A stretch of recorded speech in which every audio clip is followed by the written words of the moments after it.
ஈஷா கிரியான்னு என்ன அர்த்தம்னா, ஈஷான்னு படைத்தலுக்கு மூலமானது. படைத்தலுக்கு மூலமானது ஏதோ அதுக்கு நாம் ஈஷான்னு சொல்லுவோம். நான் இப்படி கை காட்டினா படைத்தலுக்கு மூலமானது மேலே இருக்குதான்னு பார்க்க வேண்டாம். மேலே கீழே உங்களுக்கு ஒன்றும் புரியல. எது மேலே எது கீழேன்னு இந்த பிரபஞ்சத்தில் புரிஞ்சிடுச்சா உங்களுக்கு? அப்படி ஒன்றும் புரியல. எது வெளியே எது உள்ள புரியுது. இந்த உடல் உள்ளேருந்து உருவாக்கப்பட்டதா வெளியிலேருந்து உருவாக்கப்பட்டதா? இது கவனித்து பார்த்தீங்கன்னா இது கட்டாயமாக உள்ளிலேருந்து தான் உருவாக்கப்பட்டது. உள்ளிலேருந்து உருவாக்கப்படுறதுன்னா படைத்தலுக்கு மூலமானது உள்ளே இருக்குதா? அப்படின்னா நமக்கு இந்த உடல் தாண்டி இந்த உடல் உருவாக்குற அடிப்படையான சக்தி எது இருக்குதோ அதுக்கு நாம் ஈஷான்னு சொல்லுவோம். கிரியான்னா மனிதனை 2 விதமான செயல் செய்ய முடியும். ஒன்று கர்ம, ஒன்று கிரியா. கர்மன்னா நாம் உடல் வச்சு செஞ்சாலும், மனம் உபயோகப்படுத்தி செஞ்சாலும், நம்ம உணர்ச்சி உபயோகப்படுத்தி செஞ்சாலும் இந்த மாதிரி செயலுக்கு நாம் கர்மான்னு சொல்லுவோம். இதில் நமக்கு நன்மையும் வர முடியும், பலவிதமான சிக்கல் வர முடியும். வெளிநோக்கி எப்போ உடலோட செயல்படுறோமோ, மனத்தில் செயல்படுறோமோ, உணர்ச்சியில் செயல்படுறோமோ, இதில் நன்மையும் வர முடியும், பலவிதமான சிக்கல் அது கூட சேர்ந்து வருது. எது உங்கள் நன்மை நினச்சி ஆரம்பிச்சுங்களோ அதில் தானே சிக்கல். உங்கள் நன்மைக்காக தொழில் ஆரம்பிச்சிங்க, அங்கே தானே பிளட் ப்ரெஷர் வருது. நன்மைக்காக கல்யாணம் பண்ணீங்க, அங்கே தானே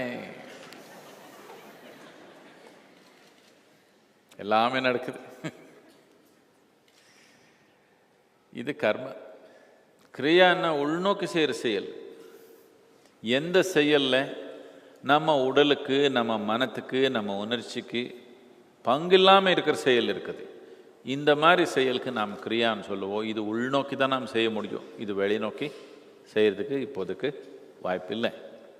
நமக்குள்ளே இருக்கிற படைத்தலுக்கு மூலமானது ஈஷா, அது நோக்கி செயல்படுறதுக்கு கிரியா. இந்த மாதிரி ஒரு ஈஷா கிரியான்ற ஒரு சின்ன பயிற்சி, சின்னதுன்னு பிரயோஜனம் இல்லாததுன்னு நினைக்க வேண்டாம். அவ்வளோ பெரிய மரம் வளர்த்தணுன்னு இவ்வளோ பெரிய விதை வச்சுங்களா, இவ்வளோ சின்ன விதை வச்சுங்களாம். சின்ன விதைன்னு வச்சுங்க, சின்னதுன்னா பிரயோஜனம் இல்லாததுன்னு நினைக்க வேண்டாம். ரொம்ப சின்ன ஒரு பயிற்சி, ஆனால் சரியான முறையில் நமக்குள்ளே வச்சா ரொம்ப பிரமாதமான மரமாக வளர்ந்துடும். கற்பனை பண்ணிக்க முடியாது, அந்த அளவுக்கு அது நமக்குள்ளே வளர்ந்துடும். ஆனால் இதில் எல்லாத்துக்கும் முக்கியமானது என்னென்னா, நாம் ஒரு ஆன்மீக பயிற்சி சொல்லி கொடுத்தா சாமானியமாக அதில் உடலில் மாற்றங்கள் ஏற்படுறதுக்கு வாய்ப்பு இருக்குது.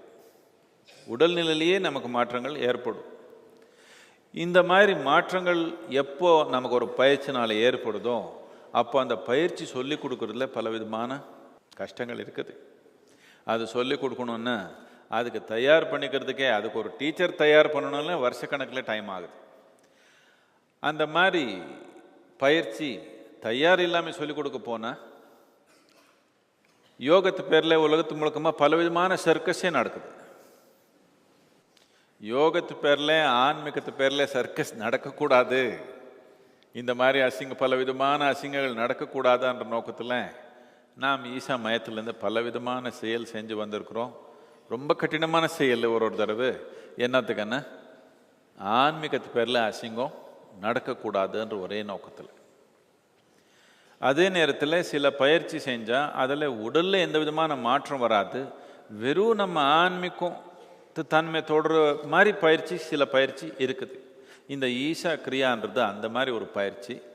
உடலில் எந்த ஒரு மாற்றம் இல்லாதனால இது யார் வேணாலும் சொல்லிக் கொடுக்க முடியும், எங்கே வேணாலும் சொல்லிக் கொடுக்க முடியும். இதுக்கு ரொம்ப கட்டுப்பாடு கிடையாது.